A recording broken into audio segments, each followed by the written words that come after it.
မင်္ဂလာပါကျမ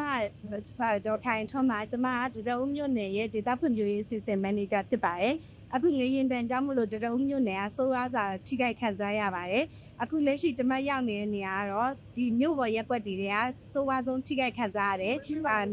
ရက်ွက်နှစ်ကိုကျမရောက်ရှိနေတာဖြစ်ပါတယ်အခုရက်ွက်နှစ်မှာအိမ်တော်တွေအိမ်တွေပြိုပြက်ပြီးတဲ့ခါကျတော့နေလို့မရတဲ့အိမ်တွေမှာဖုန်းကြောင်းမှာလာပြီးတဲ့ခါကျတော့တဲဖို့နေတဲ့မိသားစုတွေကိုကျမတို့ World Vision နေနဲ့ထမဦးဆုံးကယ်ဆယ်ရေးပစ္စည်းတွေပံ့ပိုးပေးတာဖြစ်ပါတယ်ကျမတို့အိမ်ချင်အောင်ဖြာဆောင်နဲ့ကျမတို့သက်ရှိအတွက်တပွေသုံးသက်ရှိအတွက်သားတိုက်စေးဆက်ပြစပြီးတော့ဖြန့်ဖြူးပေးနေရဖြစ်ပါတယ်ဒီခွက်စရည်ဖြန့်ဖြူးပေးနေပါတယ်ဒါနဲ့ကျမတို့ဒါမလုံလောက်သေးပါဘူးကျမတို့ဒီတရုံမြို့နယ်ထဲမှာသေဆုံးသူ150လောက်ခန့်မှန်းရှိပါတယ်နောက်ပြီးအခါကျအိမ်ပြိုပြက်တဲ့ထိခိုက်ခံစားမှုတွေကကျမတို့အိမ်800ကျော်ရှိပါတယ်အဲ့ခါကျကျမတို့ဒီ